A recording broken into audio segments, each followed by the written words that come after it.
In South Africa, talking about unemployment is like talking about the weather. Everyone does it. It's a national pastime, right up there with brawling and complaining about Eskom. You're at a family gathering and your uncle is going on about how there are no jobs. You're in a taxi and the driver is telling you about his cousin who just got retrenched. It's everywhere. The numbers are staggering, a statistic so big it feels fake, like something from a movie. But this isn't a movie. This is real life for millions of our brothers and sisters, our neighbors, our friends. It's an elephant in the room so large it's sitting on the couch, eating all the snacks and refusing to leave. The thing is, this isn't just a number on a spreadsheet, it's a story. It's the story of a young woman in Gugulethu with a degree, but her only work is helping her go-go at the market. It's the story of a man in Soweto, a skilled welder who used to build things, now spending his days standing on a street corner hoping for a piece job. This lack of work isn't just about money, it's about dignity. It's about purpose.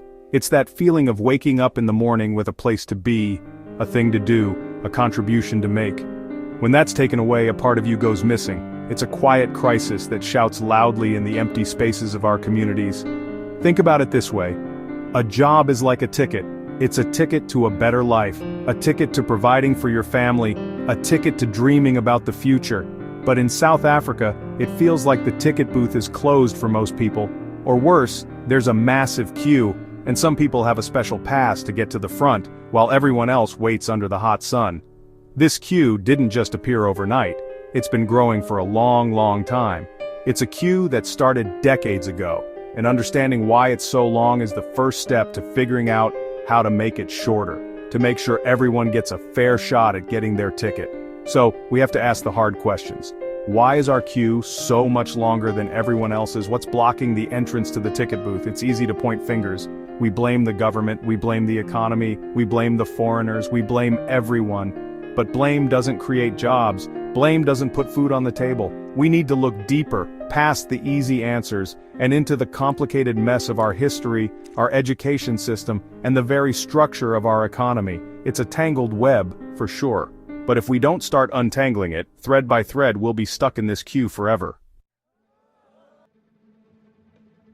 You can't talk about South Africa without talking about apartheid. It's like trying to tell the story of a car crash without mentioning the other car. Apartheid wasn't just about separating people based on the color of their skin. It was a very deliberate, very calculated economic system. It was designed to create a massive pool of cheap labor. Black people were given an education that was just good enough to make them useful workers, but not good enough to let them become bosses or innovators. They were pushed into townships, far away from the economic centers, making it expensive and difficult just to get to work. This wasn't an accident. It was the whole point. The system built cities and industries on the backs of people who were never meant to share in the prosperity. So when 1994 came around, it was this massive, beautiful moment of freedom. Nelson Mandela walked out of prison, we all voted, and the world cheered. But here's the thing.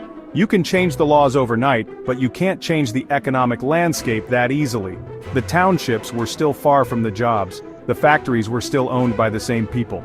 The ghost of that old system didn't just pack its bags and leave, it's still haunting us. Think of it like a race. For decades, one group of runners was forced to run with weights on their ankles on a rocky uphill path. Another group got to run on a smooth, flat track with the best running shoes. Then one day someone says, okay, the race is fair now, everybody can run. But one group is already miles ahead and the other is exhausted, with sore ankles and still has to climb the hill. That's the legacy we're dealing with. The economic patterns created by apartheid, where wealth and opportunity are concentrated in a few hands and a few places, are incredibly stubborn. They are hard to break. This history shows up in very real ways today. Why are the suburbs leafy and full of businesses while many townships struggle with basic infrastructure? That's not a coincidence, it's a blueprint from the past. When a company decides where to build a new office or a factory, they look at things like roads, electricity, and safety. The old apartheid city planning means those things are often better in historically white areas. So, the jobs go there, and the people in the townships who need the jobs the most are left further and further behind, stuck in a cycle that was designed long before they were even born. Okay, so we've talked about the ghost of the past. Now let's talk about the present. Let's talk about school. We were all told the same thing, right? Go to school, get a good education, and you'll get a good job. It's the golden rule. But what happens when the education you're getting doesn't connect to the jobs that are available? It's like studying to be a professional video cassette repairman in the age of Netflix. You can be the best in the world at it, but nobody is hiring. Our education system for too many young people is preparing them for a world that doesn't exist anymore. Many schools, especially in rural areas and townships, are under-resourced. You have brilliant, eager kids trying to learn in overcrowded classrooms, sometimes without proper textbooks, labs, or even toilets. They are being taught a curriculum that focuses heavily on theory, on memorizing facts. But the modern economy needs skills. It needs problem solvers, critical thinkers, people who can code, who can weld, who can fix a solar panel. We have a massive shortage of artisans, plumbers, electricians, builders, but we keep pushing everyone towards a university degree that might not lead to a job. We're producing graduates with certificates, but not with the practical skills that businesses are desperate for. This creates a strange paradox. You have businesses in Sandton or Cape Town saying, "We can't find people with the right skills." And at the same time, you have millions of unemployed young people saying, "We can't find any jobs." They are like two people screaming for each other across a wide canyon. The bridge between them, which should be our education and training system, is broken. It's not connecting the supply of eager young minds with the demand of the modern workplace.